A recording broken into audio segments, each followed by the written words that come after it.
ஜெய் சீதாராம். அனைவருக்கும் வணக்கம். அடியேனின் ஜோதிட குருமார்களை வணங்கி இன்றைய பஞ்சாங்கம். விஸ்வாவசு தமிழ் வருடம் தட்சிணாயன புண்ணிய காலம் ஹேமந்த ருது மார்கழி மாதம் 10ஆம் தேதி வியாழக்கிழமை 25/12/2025. சூரிய உதயம் காலை 6:29. சூரிய அஸ்தமனம் மாலை 5:47. இது கடலூர் மற்றும் தென்னார்காடு மாவட்டத்திற்குரியது.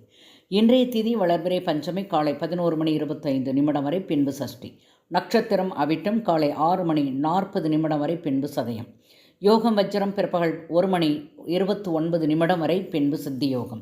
கரணம்பாலவம் காலை 11:24 வரை, பின்பு கௌளவ கரணம் இரவு 11:01 வரை, பின்பு தைதுள கரணம். இன்று மரண யோகம் காலை 6:25 வரை, பின்பு சித்தயோகம் காலை 6:40 வரை, பின்பு மரண யோகம். சந்திராஷ்டம நட்சத்திரம் புனர்பூசம் காலை 6:40 வரை, பின்பு பூச நட்சத்திரம். வாழ்க வளமுடன். நன்றி, வணக்கம்.